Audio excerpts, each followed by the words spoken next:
But this is Ooh, okay. where we're going to get controversial, right? Because I don't think we're getting controversial. I actually have a feeling we're all going to be on the same level here. Really? This is my least favourite Robert Eggers me too. movie. Me too. Really? Not by far, but by a bit. Me too. By a bit as well. I think we're all going to have the same thing here. I don't think it's as good as The Lighthouse. I don't think it's as good as The Northman. I don't think it's as good as The Vivitch.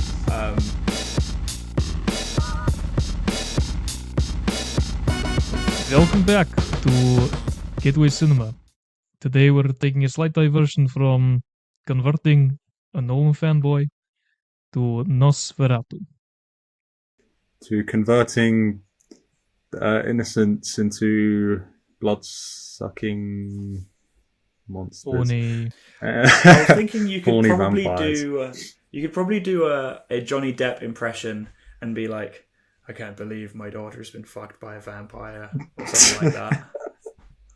Why does Johnny Depp sound Irish all of a sudden? I have no idea. I can do 3 accents. I can do the Bane accent, I can do an Irish accent, and I can do my accent. And that's it. Of course. Of course I can. How does Johnny Depp sound? He sort of like pretends he's English. When I think of Johnny Depp, I just think of Pirates of the Caribbean. Yeah, he just goes like walks around like that, and he just goes savvy. Parlay. Anyway, this is about Nosferatu, the movie that just came out. We in England are deprived, and we got it a week later, which infuriated me to no degree. If it came out on Boxing Day in the UK, would you have gone to see it on Boxing Day? Yes. Yeah. Undeniably. Fair enough. Yeah, Matt really likes Robert Eggers. I do.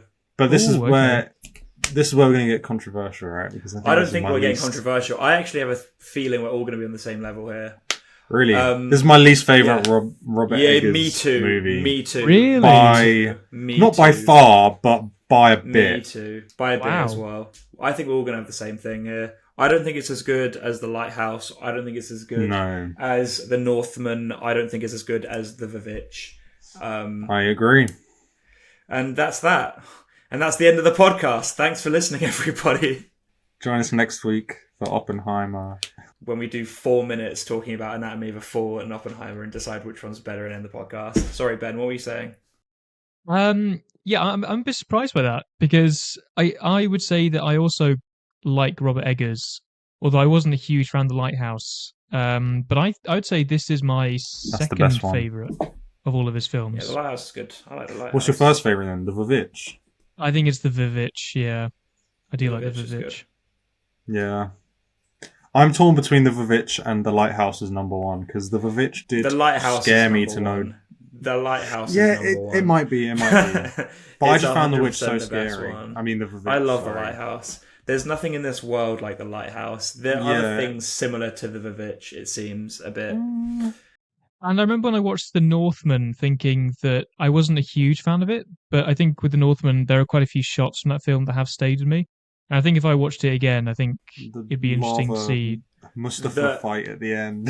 The fight on Mustafa is the best fight scene I've ever seen in any movie it is very my entire life. It's awesome. I think that film's so awesome. And the fight with the dead king, like the skeleton king for the sword or whatever, just so fucking creative and crazy and just fantastical. To say as well, not that Nosferatu was a bad movie by any metric, it's just that Robert Eggers has got a very high standard for incredible films. Yeah, but also we have just watched a few months ago the original Nosferatu and Bram Stoker's Dracula, which is a film I love a lot, and I think it's sort of tainted my experience of this film because, both horny vampire movies. Yeah, I just kept thinking about it, and I kept thinking I'd rather be watching this. While there's problems with Bram Stoker's Dracula, mainly Keanu Reeves and Richard E. Grant, I just find it so visually striking that the whole time I was like, damn, I was just thinking of that movie the whole fucking time. Were you not really impressed with quite a few shots in this film? Because I thought this film was really well shot in places. I want to come out and say that I'm gay. No. I want to come out and say that I had awful seats in this cinema. I was right at the back in the left-hand corner, literally right in the fucking corner. And it's a very dark movie. And it's a cinema that's been done up recently, and it's now an Odeon Lux. And there's loads of like little lights like along the bottom of your seat and stuff. So I feel like I had a pretty shit time, and I was having to strain my eyes a lot because the room wasn't dark enough for how dark this film is. So literally a lot of the time I was just like just trying to see clearly. But I do think it looks good, and I did find it quite scary. But again, Bram Stoker's Dracula is one of the most visually striking movies I've ever seen. I thought Nosferatu was shot impeccably well. I think Robert Eggers is very good at creating an atmosphere, using his cinematography and using colours in a particular way. I think the aspect ratio also added to it quite a lot. I was sat in perfect seats, in my opinion. I think I was right in the middle, second or third from the back, and it was like right in the middle. So that was good. And for the first, I'm like the story of Dracula. I must say, I definitely prefer the first half than the second half. I like it when the lawyer goes off to this land and he tries to make it through, medieval Eastern Europe, and then goes and is in the castle, and all of that shit is perfect. I love all that. And then, like, with Dracula communing with his wife and the whole time that he's in England, and the themes sort of shift towards Germany in this one. Oh, Germany. Yeah, because it's Nosferatu, the rip-off. Yeah. But yeah, when he arrives in Germany, I don't really care. No, Wait, not like I don't really care. Is Germany landlocked? What does that mean? Is it no access to... Hitler really did try to get... That's why Hitler really wanted north. Didn't he? He wanted the Rhineland. Is it the Rhineland? No. The Rhineland's on the west. Ben, you would know. But didn't he want the north? Did he want the north? Actually, now that I think about it, the reason why you asked, is it landlocked? Are you asking because they he comes go on a boat? Yeah, and I'm like, where the fuck is he getting into? Oh, so true. Maybe he was down a big river. So true. Nah, but it is the sea. And they wouldn't have been able to come in from the south that way. But then Transylvania, I think it's like, I thought he was east, south. Like, yeah, south, east, or whatever you want to call it. Like, I didn't think it'd be northeast. Yeah, if they're coming from Germany. the land, I'm pretty sure. It'll be like old Germania fact as check well. this. Maybe. It'll be older Germany. 1830s that it's set in. It's not that. That's still like different. Ancient. Borders are massively different back then. Sure, they but were. it's not fucking ancient. Go look at England's borders in 1830. Go look at England's borders in 1830. It's like America, all of Canada, all of Australia, all of like China, India. Yeah, but I guess Germany wasn't unified at that point. 1830 it took Germany. A strong man to unify. It took a strong man to unify Germany, I think. We're cutting that out. To unify the fatherland. Christ. All right, let's have a This look. is good short material. We're keeping it in. So you both think that this is your least favourite Robert Eggers film. What is it about this film that makes you think it's your least favourite? Do you think it was the story that was the issue, or like it's purely process of elimination? Yeah. Yeah, the others are just that good. Lost, the Lighthouse is just something extraordinary and out of this world and immaculate. And the Vivitch is an impeccable telling of the paranoia amongst the medieval class in ancient... Yes, exactly. You're using words very willy-nilly here. They're not medieval. Are they not? Pilgrims from the 1700s. But medieval's like... I don't know. Isn't it about like the paranoia of witches and the fear of otherness? Yeah, and like in that puritanical Christians and the fucking witch trials and fucking... Yeah. So I think it just captures that paranoia like perfectly. I thought that was good for that. And it's also really well shot and beautiful and terrifying and sinister and immense tension throughout start to finish. It's quite good. And then obviously The Northman is just, I don't know, like a Viking spectacle. Fucking movie, yeah. Arguably the just coolest a cool movie. Yeah, exactly. And like I said, like I really enjoy the first half of Nosferatu. I genuinely do. But I think the second half, I just feel like the story of it lets I it down think for it me. got a Not bit so much the samey movie. to a degree of like Aaron Taylor Johnson from High Wycombe going just like the doctor she's body possessed, we keep tying her up. It just did that a Yeah, they couple do too many that times for me. often. Yeah. Yeah, I think the last half, and I think for me, the point at which I started to feel a little bit bored was when Nicholas Hoult and I can't remember her name. Is it Lily Rose Depp? Lily Rose that Yeah, Lily Rose Depp. I think when the two of them go home because Aaron Taylor Johnson's pretty much sent them away, I think at that point I did start to feel quite bored. And I think maybe just before then, when you see Nosferatu go to Count Nosferatu. Lilio, Nosferatu. yeah, this is his name Nosferatu. You always do this. Like I'll say something. There's nothing. You say, There was goons, nothing there that time. Goons, There was nothing Nosferatu. there that time. Because I his actually name's not promise. Nosferatu. That's We're all just that was. being two Yeah. morons here. I promise you, in that moment, there's nothing there. Yeah. Okay. So basically, Sigh of relief. I think it's the point at which Nosferatu or Count Orlok is saying, "Oh yeah, 3 nights, and then I'll be what was it? I think he says he'll be taking you away like someone she loves, someone who's dear to her, yada yada." And I think at that point, when he said 3 nights, I thought, really, we've got 3 more nights of this. I just thought, like, you need to wrap this up a little bit quicker. But to be honest, other than that, I thought the rest of it was really, really good, and I thought the pacing was actually really good up until then. I like the fact that we didn't spend ages from the moment he leaves Visburg going to Transylvania. I like the fact that was actually quite snappy. Yeah. I also thought that sequence.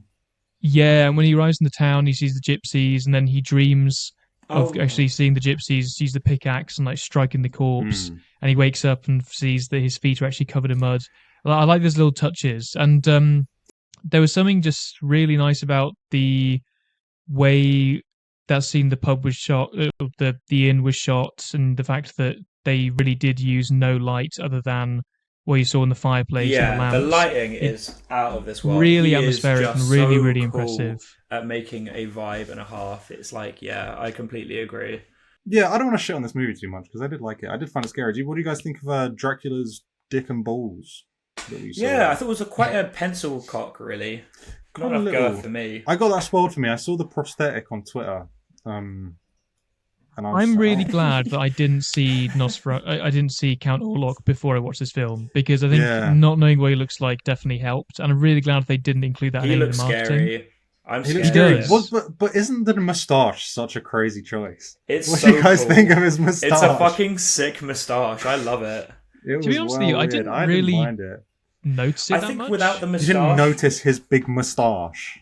I noticed. Not really. That. I mean, I was looking more at his face. His tuft of hair. I mean, it's on his face, mate. No, but like, okay, yeah. You're looking deep into his beautiful maybe like the shape eyes. of his head. His beautiful black eyes. Hypnotizing. His moustache is on his face. Yeah, I know. I guess I should have said I was looking more at his eyes. It's quite a feature and as his well. nose. I would say. And really his tuft is. of hair. I would like they to wanted talk... to make him look like a proper like count, like an old money, like old timey count. So it sort of makes sense. But I was just like, that's such a bold choice. I do wish they played a bit more on the classism of what Bram Stoker's book is about. And before you jump on me about not having read the book, I kind of have read the book. I've read I've read up to the point where like they're in a library and the Count Dracula is trying to flex his literary skills on the middle class man.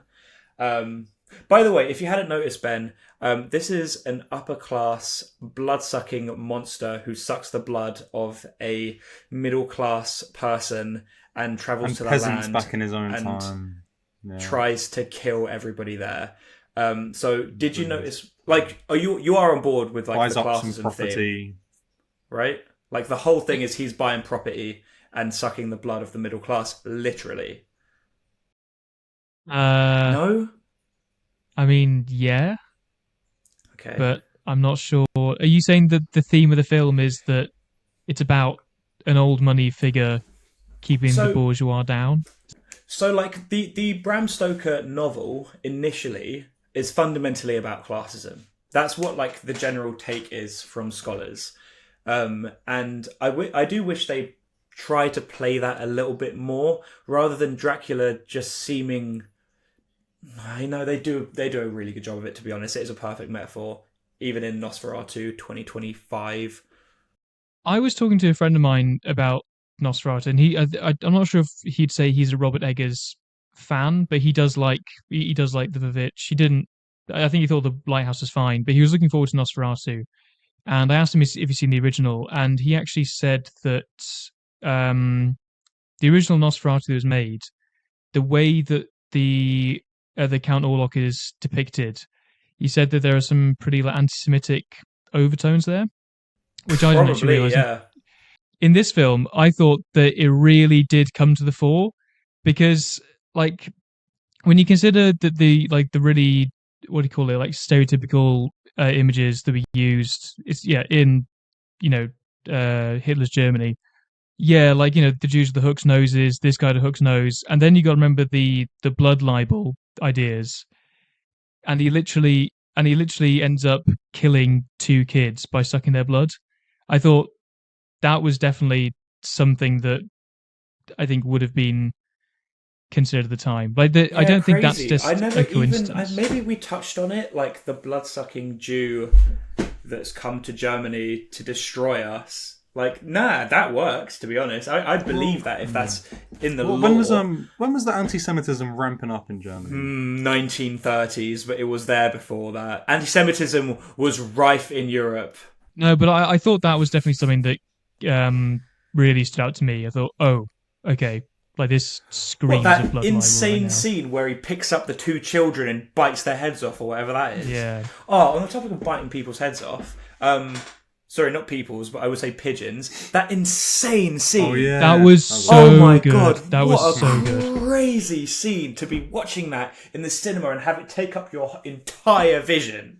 Like, oh my god. It was wild. And, like, I think the writing, or however it is, the storyboarding as well, was really good, because it teases you initially. He's like, he's going to bite the head off. Oh, he's not going to bite the head off. Is he going to bite the head off? Oh, he bit the head off. He bit the head off, chewed the head, and you literally watch blood pouring out of the neck. It's amazing. Yeah, and it actually looks like a real pigeon. And for all I know, it could well have been a real pigeon when he's holding it, but then it just goes out the frame slightly, and then when he comes back, you obviously see it. It's really well done. It is so disgusting. This movie, if anything, is disgusting. I was so disgusted by this, more than the substance. That end scene where Dracula finally, I don't know, gets laid. And then she's like caressing his back, and his back is just scabbed over. Yeah, and you hear the noise where she's feeling... Oh, fuck! Yeah. I hate it. Yeah. It's really well sounded. I am so repulsed. I am so the sound design is really repulsed. Good. It was, yeah. That's the problem. Not the problem, but the good part. The best parts about the movie is the world building and the environment and the sound design, and even I think I'd probably go as far as to say is the makeup on Count Orlok as well. Do you know who plays really, Count really Orlok? Good. Yeah, but I wouldn't if I didn't know. You just could not know. Haroon, can you guess? He's been in a few horror films. I have no idea who it is. Yes. I don't know. Is it Colin Farrell? No. I'll give you one clue. I would say that at the moment he is probably I'd say he is the actor who is in horror stuff. He's been in a lot. Is it the guy who was in Trap? Maybe not. Okay, maybe not. I've not seen that, but I don't think he is in that. The guy that's in horror stuff. Is it the husband from bloody No. Conjuring? Is it him? No. He plays a lot of monsters. Bill Skarsgård. Oh! Yeah. Oh, Plays okay, Pennywise. He's in Barbarian. I'm sure he's in a few other things. He's in this as well. Yeah, he's got a scary face, to be fair. I'm scared of his face. Oh, you can't even fucking he's see also him in The under Northman. there, I've just realised he's in The Northman as well, isn't he? Nah, that's Alexander. Oh. Is that his brother, or do they just happen to share There the are like same 5 last of them, and there's a dad as well. Yeah, you have to remember. name? And there's also... Is it Peter Skarsgård who's in Chernobyl? There's so many. There's one in Succession. There's a different one as well. Yeah. Talented family. Dynasty. Peter. Yeah. Yeah, They're talented good. guys. frankly, honestly, they're good. They definitely a cheeky bit of sprinkle of nepotism, but it's fine. Nah, they're good. What? I never knew that. But the thing is, there are. Can you cue over this clip? There's like a okay, I'm sorry, but there's like a clip of some guy. The BBC News, they came down to this shop. Is this the thing I was just referencing by saying I never knew that? Yeah. No, what? Yeah. What? I didn't know that. I never knew that. It's a guy sorry, Ben. The BBC come down. There's a shop, and they're selling pizza. They also sell cocaine. And there's a guy that's just hanging around there. And then the BBC reporter walks over to this guy. He's like, "Do you know they were selling cocaine?" He's like, "What? Nah." Yeah. I've seen what? That. That's so funny. It's really good. Anyways, moving on. It'd be even funny if he had just had this white powder around his nose as well. Like, what? I never knew that. Love it. Where are we going with this? Where were we? Yeah, where are we doing this? Why did I do that? No. I don't know where we were. Yeah, I guess. Nepotism. Oh, there we go. That's the what. I never knew that moment then. Yeah. To be honest, with this film, I actually don't have a million words to say. I liked it. I thought it was shot really nicely. I liked the acting. Didn't really love the acting. I think the story of Dracula, Orlok, is good and interesting. I wish they spent more time in the castle. I love the castle. I love all that the shit. castle was good. The castle is always the best bit. I am so scared in the castle when he sat down for dinner with Count Orlok. It is so frightening. I am really the sound design of his voice as well. It is so daunting. The really raspy breath. Yeah, it is so daunting being in this completely different country, completely at the mercy of anything in this black void in this castle with this absolute monster. That is the scariest thing I could think of. I like the stuff I think the dogs were really scary. When the dog's chasing after him and he goes out the window. Yeah, that was pretty that's what really got me. Yeah. But I like the stuff when he's at that table initially and Vampire Man's on one side of him and then he walks slightly out of frame and then he's instantly on the other side of him. And it's like sort of playing with the reality like that. Because that's the sort of stuff I like in Bram Stoker's Dracula. I sort of wish there was more of it in this. I think in the castle there are plenty of little scenes like that. For instance, when he's on the chair and they get that perspective move from him on the chair to him at the fireplace. I think that's quite cool. Also, I just want to say, in this cinema that I was in, halfway through, like everything was fine, and then the second half of the movie, these two girls behind me would not stop talking. They would not stop. They would not stop talking. And I didn't know what to do because I don't want to be like, I think it's called a Darren. I don't want to be a Darren. I didn't want to turn around and say shut the fuck up because it's a male Darren. Male Karen. I don't want to be a Darren. No, that's not Karen-esque. They're being fucking Karens by chatting in the middle of the movie. It was really annoying. I wish they would not do that. Yeah, just don't do that, especially in my Robert Eggers movie, please. It's annoying that this has sort of gone... There was like a group of teenagers who sat behind us. Yeah, there was a group of teenagers who sat behind, not directly behind me, but they really weren't that far away. And they started making noise, and I could tell that the guy who was like 2 seats to my right was clearly getting a bit irritated by it. But thankfully, by the time the film came on, they did quieten down. But I do find it so annoying. Mine was pretty respectful. No one really said anything. But it's sort of just become a online thing, I think, this movie. It's done quite well financially, and I think, I don't know, a bunch of non-cinephiles are like, let's go watch this. Maybe Lily Rose Depp is famous. I don't know. I don't know why this is like... I'd never even heard of her. I didn't even know Johnny Depp had a daughter until this film came out. Damn. You didn't see The Idol? Nah. Not even heard of that, actually. What? Don't look into it. It's HBO. It's actually pointless us even bringing that up. It is a piece of shit. What does he say in that? It's god awful. Carte Blanche. Unwatchable drivel, and we would not be the first nor the last people to say that. No. Yeah, that's sort of been done to death. I feel like I can be really harsh, but shit, I think so. The Weeknd kind of you've already touched on how bad. this film compares to the other two versions, if you like, and so I want to go through that with you. Where do you think this film ranks in relation to original Nosferatu and Bram Stoker's Dracula? Because personally, I think this one is my favourite of the three, and I don't it's even my think it's favourite of close. 3. I think I'll say that. I have a complicated point of view on this because we know your point. Me, we know where you're coming from. No, Anyone listening knows where you're coming from. Shut up. I got another thing. So obviously I like Bram Stoker's Dracula the most.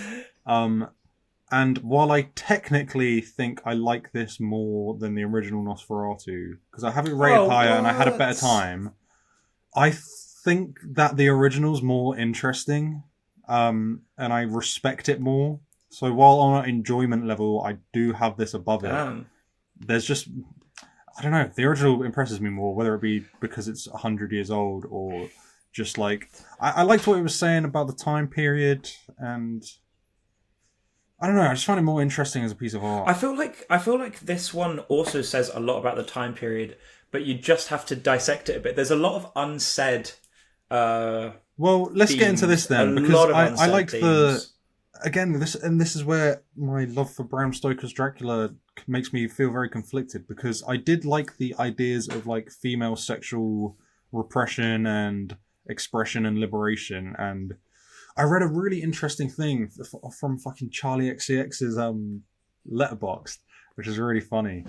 She liked a review where someone was describing the initial scene as like rape, where like Nosferatu rapes Lily Rose Depp.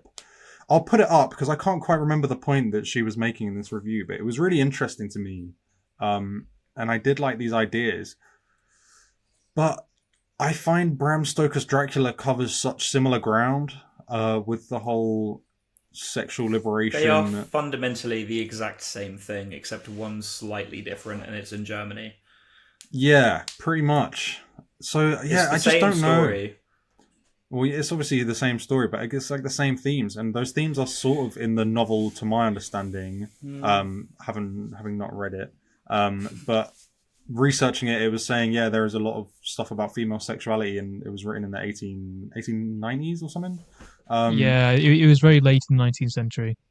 But then Francis Ford Coppola obviously took that and turned it up to 1 billion with the extreme levels of horniness in that film. And then this one, again, like I've just felt like I'd seen it, and I'd seen it done in a more interesting way. But I do think it is fundamentally different, because especially at the end where she actually fucks Nosferatu and frees herself and saves everyone in the process, and Kid dies in the process as well. There's definitely something going on there that is new, but you know. Yeah, I was going to say, I think it was it's a spoiler alert.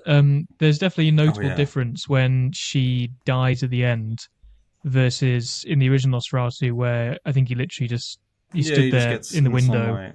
Yeah, and just gets in the sunlight and that's it. Whereas she actually has to die in this one.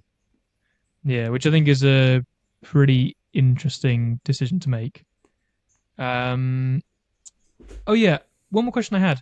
So I thought the release date of this was pretty interesting, to say the least, when it comes to the fact that it was being released literally at the very end of the year. Do you think the reason for that is because they're aiming for Oscar nominations? Because I can definitely think of 1 or 2 areas that it could be nominated for. Maybe. It's set at Christmas as well. They got some lines about Christmas in it. Yeah, they do, actually. Yeah. Possibly. I mean, it's a pretty cynical take to have, but you never know.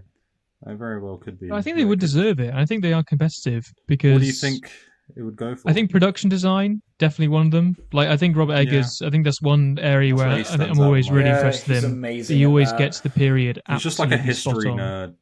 Yeah, it feels like that, genuinely. God, the shots are so fucking good, aren't they?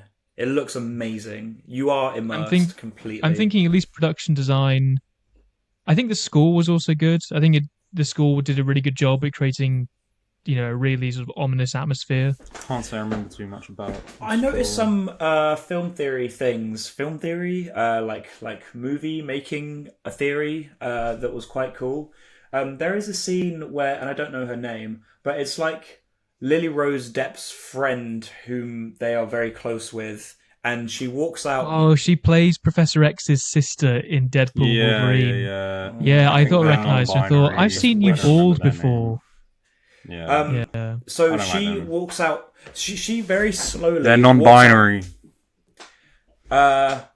This character walks out very slowly with an oil lamp, and it's in the dark, and it's the scariest thing because she's completely surrounded in a void of like a black hole, and she comes forward, and then the camera turns to a staircase, and then it turns back to her, and then I was like listening, I was like, what is that sound? And it's the oil burning in the lamp, not the score, not this, not that. And I think like having it all be one sort of natural procedure, even with the sound coming exactly from the environment and nothing else, just really, really sits you in, and adds to the atmosphere. And I thought it was really well done. Yeah, and it's just nice. It's sort of refreshing as well, just to watch a movie where the director's just not afraid at all of doing a good 40-second take that doesn't cut. Yeah, there were loads of really long takes here, which I really liked. Yeah. All right. It gives me a headache sometimes. Just cut. It gives me a fucking headache. I'm just Should reading we do this. ratings, or are there anything Can I just read this thing real quick and then maybe try and regurgitate it? It's that thing I was quoting earlier. Because it was an interesting take on it. I'll just read it outright. Maybe I'll cut it out. This is so funny. Some of the words in here are funny. Okay. So this is just a random review. I don't know who this person is. Blizzy Maguire. Shout out Blizzy Maguire. It was liked by Charlie XCX, and that's what came off my letterbox. But it says, okay. Ellen is, in my opinion, raped at the beginning of Nosferatu, but seemingly enjoys it, ? As it's her first introduction to sexuality, considering it's the 1800s and she was to be a virgin before marriage, and she feels shame for that. Ellen is supposedly the one who summons Nosferatu by calling out to him before wedding Thomas. This is her horniness and calling out for love before marriage, which summons a demon because it's a sin. She describes a wedding where everyone is dead and she is happy. To me, that is hell for not being virgin at marriage, but she doesn't care because sex feels good. The scene where she's tweaking, she cucks her mellow-tempered husband by saying, "You will never please me like he could," before ripping off her clothes and becoming in a visually excited state, having sex with Thomas immediately to prove their love to Nosferatu and cuck him back, but also prove their love to God since she has sinned before their marriage. Then it says, "This is so kinky." These bouts are manifestations of the demonization of the female sexuality, sexual deviance, as well as her sinning by having sex. Slow down there. You can't just spit all those words out of me. These bouts are manifestations of the demonizing of female sexuality, sexual deviance, as well as her sinning by having sex before marriage. The epilepsy stop once she marries Thomas and he's able to please her, but restarts when he leaves for the castle. When Ellen's husband is away, they suppress her masturbatory tendencies, symbolized by the feminine restrictive corset after seizing. She's moaning the whole damn movie. She's possessed by her sexual demons. When her husband is staying in the castle, Nosferatu sucks his blood, and since she is so in tune with the sexual realm, she probably knows, and it turns her on. there's more to it, but that's about it. The metaphors it's an interesting take. Right there. Yeah, no, it's not a take. That's the interpretation. Yeah. I mean, the rape is arguably a take, but okay, well, the rest is definitely just the themes. The general everything you just said there from that review is absolutely true in terms of what it is Robert Eggers was trying to get across with this movie. I would probably. And I think Rose did a very good job as well. Yeah, it'd be hard to. Yeah. Yep. Agreed. Yeah, I'm down to do ratings then. That's all I need to say. Okay. I'm going to give it, and I'm going to say that it would have been 1 point higher if the last half an hour was just better paced. I'm going to give it a solid 8 out of 10. Fair. Oh, whose turn is it next? Can I go last? I don't want to go. I don't want to go next. I'll go next. I'm with Ben. I'm going to go 8 out of 10. I'd like to rewatch it, and I think it would either go up or down on a rewatch because I felt that my biases are what is keeping me back from liking this, and I think going in with a better viewing experience, like not having a shit seat, and there was a lot of hype around this as well. I definitely hyped myself up, so going in with like a clear mind, knowing what's going on, it might go up, it might go down, but for now, 8 out of 10 seems fair. I had a good time watching it. Scary. Nice. Haroon? I'm gonna give it a 7. But there's a reason. And the reason is I think maybe I actually don't like the story of Dracula. I just don't really like it. I like him going on this quest as a fearsome middle class, seems like a graduate law student, going off to the scariest part of this planet possible, into a goon cave with a vampire, and gooning off for a few hours whilst he mercilessly sucks your blood dry and becomes younger and is fearful of every nook and cranny. I would personally say, when our lawyer finds himself in the castle of Count Orlok, I would say he's in a spot of trouble. He certainly is in a spot of trouble. Himself into a right pickle. But then once he's, I hate that he just is able to leave. You can't leave that. How do you? Window. I don't care. He takes a big risk. He should be long dead. Anyways, I think after that, the whole second half. Maybe it's because these ladies were talking behind me, but I don't know. I'm just not really vibing with it. And it's your third seeing this exact story in this. And I think it's possible. I was going to mention this earlier. I may be saturated with the story a little bit. Yeah. There's so much vampire Dracula things. There's the BBC show. There's obviously doing the double bill of Nosferatu and Bram Stoker's Dracula. BBC show? Yeah, there's a BBC show. Don't watch that. That was a few years ago. It's the Sherlock guy, I think, right? That's pretty shit. Maybe, but it's not very good. Just not really feeling the second half. Really like the first half. Love the vibe. Love the whole product design. Think it looks beautiful. Think it's stunning. Think it's a very good film. A 7 out of 10 is a good rating. It probably will go up on a rewatch when people aren't talking behind me. But yeah, that'll be me for now. Dracula. Sorry, Count Orlok. Anyway, right. Is that the freaking whole show, baby? I think so. I think we've covered everything we need to. Add. Yeah. Done our ratings. Yeah. Next episode will be Following versus Eraserhead. Yes. Yeah, as in we've already recorded it, but we've just got such a backlog, which is good. I'm with you. Yeah. We've just got a massive backlog that we can rely on to give us some breathing space. All right. All right. See you then, loyal listeners. Au revoir.